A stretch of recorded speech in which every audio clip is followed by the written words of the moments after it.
다 반대로 갔다. 누구 얘기일까요? 저희 뭐 바로 뒤에 사진이 떠 있기도 한데 김현미 국토교통부 장관 얘기입니다. 김현미 장관이 3년 전에 이 정부 영상을 통해서 한 얘기가 있습니다. 그런데 이게 지금 상당히 화제가 되기도 논란이 되기도 하고 있습니다. 어떤 얘기인지 한번 들어보시죠.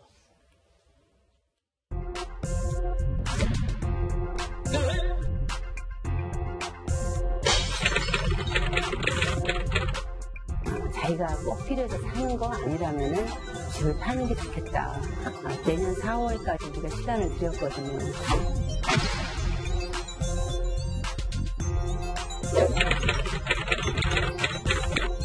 맞벌이 부부라든가 이런 다자녀 식구수가 많은 집이라든가 신혼부부라든가 이런 분들에 대해서는 좀 더 청약을 하기 쉽게 이 제도를 바꾸는 것이 이번 제도의 특징입니다.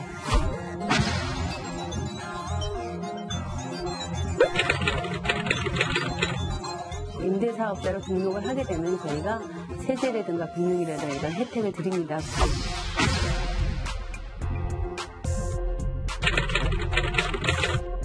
진정이 되어서 좀 실수요자들이 집을 살 수 있는 그런 안정적인 그런 환경이 되는 것입니다.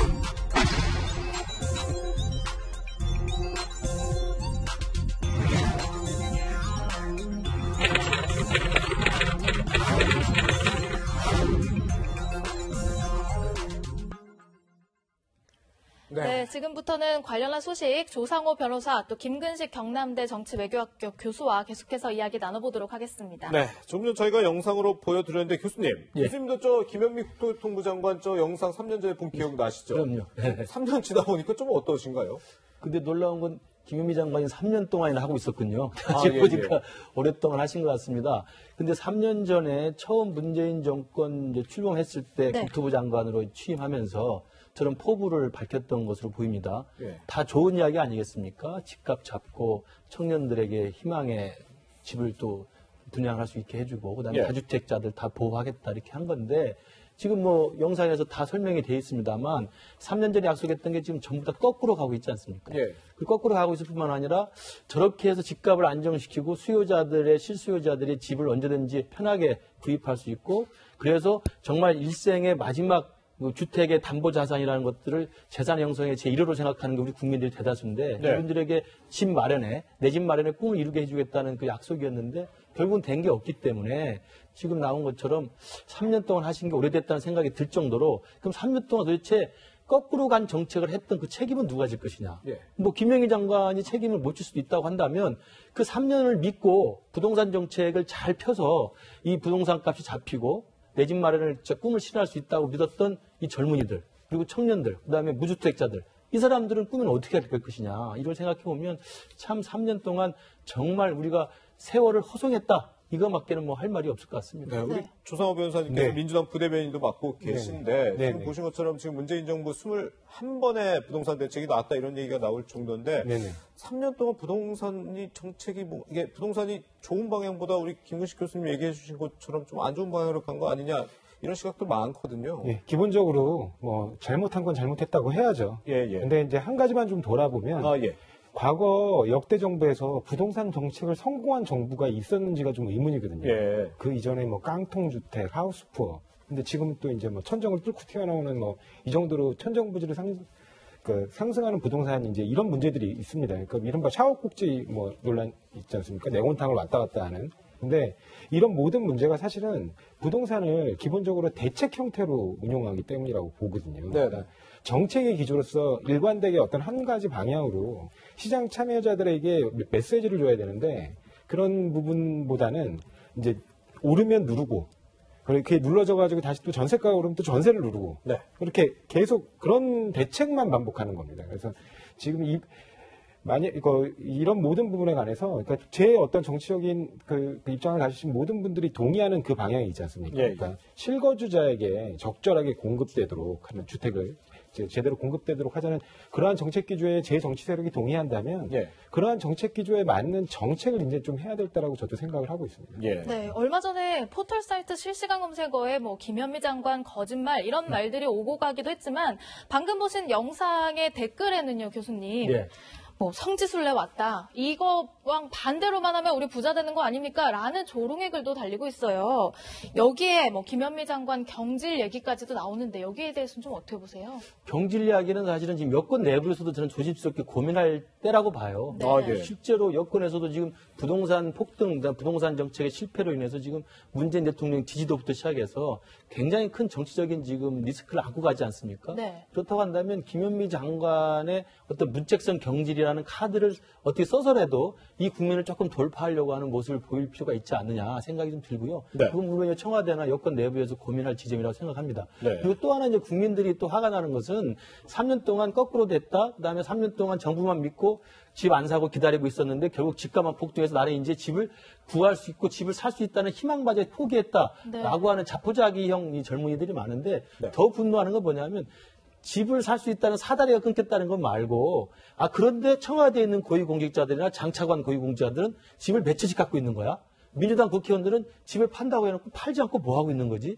또 심지어는 지방에 지역구를 둔 분들은 팔으라고 하니까 지방 걸 팔고 서울에 강남에 있는 거 그대로 갖고 있는 거 아니겠습니까? 이런 어떻게 보면 앞뒤가 다른, 그러니까 말과 행동이 다른, 그리고 정부가 걱정 말고 나를 따라라 하고 했을 때 내놓은 부동산 정책의 목표와 실제 그들이 취한 행동의 차이, 네. 이런 이중성들을 보고 젊은이들, 특히 무주택자들은 사실은 더 거기서 분통이 터진다고 생각합니다. 네. 김근식 교수님이 여권 안에서도 이 김현미 장관에 대한 얘기가 나오고 있다고 해 주셨는데, 안 그래도 오늘 아침에 민주당 당대표 경선에 출마를 하는 이낙연 의원이 이런 얘기를 했습니다. 어떤 얘기인지 한번 들어보시죠. 부동산 문제에 대해서 국민께 송구하다는 말씀도 하셨고 네네. 총론적으로 결과적으로 볼 때는 실패한 정책이다라고 인정하시는 거네요. 그렇죠? 잘못이 있었죠. 예. 그 점은 인정을 해야죠. 김현미 장관 경질해야 된다 야당이 얘기하는데 여기에 대해서는 책임자 쇄신이 필요하다는 언론적 입장 얘기하셨어요. 이게 야당의 얘기처럼 경질이 필요한 시점이다라고 해석을 해도 될까요? 그것은 인사는 대통령의 일이니까요. 네, 그렇죠. 함부로 말하는 것은 직전 총리로서 적절하지 않다고 생각합니다만 네. 정부도 여러 가지 생각을 하고 있을 것입니다. 조 변호사님, 지금 네네. 뭐 이낙연 의원이 굉장히 좀 네. 조심스럽게 얘기를 하고는 있는데 부동산 정책에 대해서 좀 잘못이 있었다는 점을 네. 인정하고 김현미 장관의 거취에 대해서는 네. 물론 뭐 임명권자가 대통령이니까 조심스럽지만 정부도 여러 가지 생각을 하고 있을 것이다. 네. 이거는 어떻게 해석을 해야 되는 걸까요? 기본적으로 뭐 어느 정부나 국민의 지지 없이 정책을 실현하기가 어렵지 않습니까? 예. 그러니까 국민의 어떤 지금 분노나 어떤 이렇게 뭐 그런 그러니까 요구들이 있다면 그 요구를 어느 정도 정치적으로 수용하는 문제는 좀 필요하다고 봅니다. 그런데 이제 그런 문제는 결과적으로는 대통령, 그러니까 인사권자인 대통령께서 정치적인 결단을 해야 될 부분이기 때문에 예, 예. 다른 분들이 그 거취를 논하는 것 자체는 좀 부적절할 수는 있겠죠. 예. 그러니까 그런 부분은 원론적인 입장에서 얘기했다고 봅니다. 네. 네. 이런 가운데 아까 교수님께서도 잠시 말씀을 주셨지만 국민들이 부동산 정책에 대해서 불신을 갖는 이유, 이 고위공직자들, 뭐 정치인들 다 하나같이 내로남불 아니냐, 뭐 이런 얘기를 하셨는데요. 오늘 나온 한 보도에 따르니까 이 박병석 국회의장의 반포 집 있잖아요. 네. 이거 논란이 되고 난 이후에 이거 팔 수 있는 상황 아니다라는 해명을 했지만 알고 보니까 이것도 사실과 달랐다. 이런 그럼요. 보도가 나왔거든요. 그러니까 지금 현 국회의장 아니십니까? 네. 국회의장은 입법부의 수장이고요. 예. 그리고 사실 국회의장이 되면 민주당 당적이지만 당적을 포기하게 돼 있습니다. 중립적으로 이제 입법부를 이끌어가는 국민의 명령이 있는 거고요. 그래서 박병석 의장, 그 다음에 문제가 된 노영민 우리 비서실장, 네. 다 이제 충청권의 지역구를 가졌던 분들인데 두 분 다 집을 다주택자를 갖고 있었는데, 그러니까 충청도 지역구에 한 채가 있었고 강남에 똘똘한 한 채가 있었는데 대부분의 경우는 아까 말씀드린 것처럼 공직의 기간은 짭들여도 부동산, 특히 강남의 부동산은 무한하다, 네. 영원하다 이런 생각 속에서 결국 강남을 선택한 건데 지금 놀랍게도 이제 한 그 일간지에서 보도한 바에 따르면 박병석 의장이 해명을 내놨던 건 뭐냐면 그 대전에 있는 집은 사실은 팔았다고 했지만 알고 보니까 아들한테 증여한 것을 약간 꼼수 판매가 된 것이고 매매가 된 것이고요. 또 하나 나머지는 서울 강남에 있던 아파트조차도 사실은 팔 수 없는 상황이라고 했는데 알고 보니까 팔 수 있었는데도 사실은 그걸 안 한 거예요. 이제 이런 게 사실로 드러나게 되니까 정말 아까 말씀드린 그 김현미 장관 거짓말이라는 실검 순위를 올렸던 수많은 우리 젊은이들이 또 수많은 무주택자들이 서민들이 어떻게 생각을 하겠습니까? 아니 입법부의 수장이라고 하는 불편부당해야 될, 공정해야 될 그 국회의장마저도 사실은 꼼수의 꼼수로 대전 집은 대전 집대로 아들에게 증여하고 또 강남의 집은 강남의 집대로 안 팔고 버티고 있는 형국이라고 하면 이 정책의 진정성, 그다음에 문재인 정부가 부동산 가격을 잡겠다고 하는 그 말의 진정성을 대통령은 진정성 있게 할 수 있겠습니다. 그러나 그걸 바라보는 국민들은 정책의 진정성을 이제는 못 믿게 되는 거죠. 네, 변호사님 그런데 이제 정부와 여당, 특히 민주당 내부에서도 의원들 다 전수조사해서 집 팔게 하겠다라고 지금 강수를 두고 있잖아요. 네네. 물론 의원 몇 명이 집 몇 채 팔아서 이 부동산 전체가 살아날 거다 이렇게 기대한 사람은 없겠지만 바로 박병석 국회의장의 어떤 이런 논란들이 네. 점점 더 여권과 정부의 불신을 키우는 것 아닌지 지적도 나오거든요. 그러니까 사실과 다른 해명이 있다면 그 부분은 잘못된 거겠죠. 근데 그 박병석 의장의 경우에는 본인이 실거주하는 주택이에요. 그 한 채고요. 그러니까 기본적으로 아까도 말씀드렸지만 정책의 방향을 정확히 설정해야 된다는 겁니다. 그러니까 실거주 주택과 관련해 가지고 그러니까 비거주 주택은 전부 매각하는 방식으로 그러니까 네. 기본적으로 비거주 주택 취득 자체를 좀 제한할 필요가 있다는 거거든요. 그러니까 그런 부분에 대한 어떤 충분한 정책적 고민이 앞으로 좀 있어야 될 거고요. 그러니까 말로만 이른바 말로만 또는 문의만 실거주자 중심의 주택 공급이 이루어지도록 하겠다. 이런 정책으로 이렇게 좀 뭐라 그러죠? 이렇게 뭐 살짝 이렇게 맛보기식으로 정책을 좀 이렇게 수위를 계속 올려가는 이런 방식으로는 도저히 해결이 안 되거든요. 네. 그러니까 진정으로 실거주자만이 주택을 공급받게 함으로써 실거주자 중심으로 주택 시장이 재편될 수 있도록 보다도 원칙적이고 강력한 대책이 좀 필요한 것 같고요. 그 외에 이제 여러 불필요한 규제들, 예를 들면 금융 규제라든가 그러니까 금융 건전성이 아닌데 주택 시장의 어떤 변형을 갖고 오기 위해서 왜곡된 형태로 금융 규제를 활용한다든가 기타 뭐 현재 지금 운영하고 있는 여러 예외의 청약 제도들이 있지 않습니까? 그러니까 그런 부분들은 원칙적으로 언론에서부터 재검토가 좀 필요할 거다. 뭐 그렇게 보고 있습니다. 근데 좀 뭐 거꾸로 반대가 되는 얘기일지 모르겠는데 네. 지금 정부에서는 고위공직자들한테 다주택 고위공직자들은 실거주 집 말고는 처분해라. 네네. 이렇게 정세균 국무총리가 네. 지시를 내렸잖아요. 네네. 근데 아니 다주택자 고위공직자들이 판다고 집값이 잡히냐 네네. 그러면서 일부 공무원들은 그럼 나 승진 안 하겠다. 네. 뭐 이런 관가의 움직임까지 있다고 그러는데요. 그러니까 이게 얼마나 이 주택 시장이 왜곡되었기에 이 주택 자체가 일종의 투자 상품으로서밖에 안 보인다는 얘기거든요. 예. 그러니까 실제 이 주택이라는 거는 사람들이 살고 있는 거주 공간이어야 되는데 예. 물건처럼 사고 파는 데만 너무 초점이 맞춰졌다는 겁니다. 그러니까 그런 부분들에 대한 근본적인 어떤 인식의 변화 없이는 지금의 주택 시장이라는 건 계속 냉온탕을 반복할 수밖에 없다라는 걸 이제 좀 직시할 때가 됐다고 봅니다. 그런 점에서 지금 이번에도 보면 미래통합당 의원님들도 보시면 네. 미래통합당 의원님들의 경우엔 비율도 지금 뭐 예를 들면 강남 상부 그쪽에 산정해서 보게 되면 민주당의 한 3배 정도 되고요.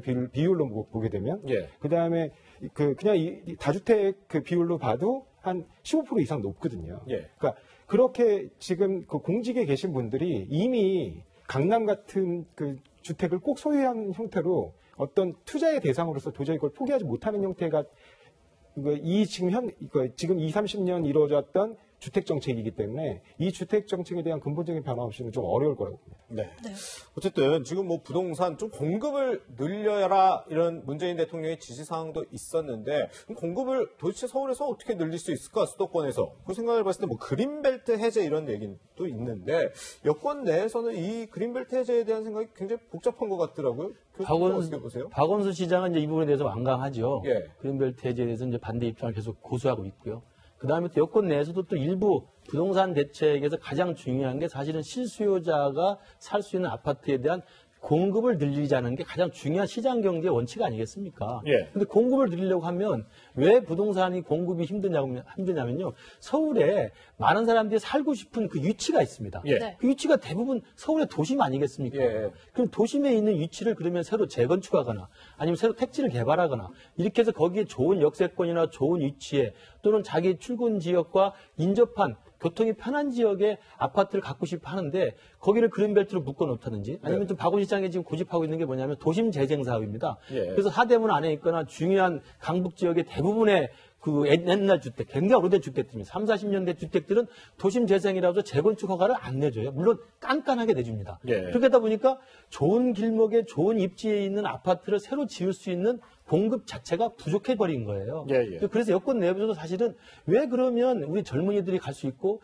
또는 무주택자들이 주택을 선호하는 그 지역에 새롭게 주택을 공급할 수 있는 것을 막느냐라고 하는 불만도 있습니다. 그래서 저는 제가 볼 때 박원순 시장이 고집하는 이 도심 재생이라고 하는 고집, 그리고 또 하나는 그린벨트 규제를 계속 유지하는 거, 이런 것들이 큰 틀에서는 명분이 있을 수 있겠으나 네네. 지금 부동산 대책이라는 이 폭등하는 이 천정부지 솟는 이 부동산을 잡기 위해서는 여권 내에서라도 당정 간에 그리고 또 민주당과 또 박원순 시장 간에 좀 기밀한 정책 조율을 통해서 합리적인 대안을 좀 찾는 게 필요해 보입니다. 네, 논란 속 부동산 얘기까지 해봤고요. 다음 주제로 한번 넘어가 보겠습니다.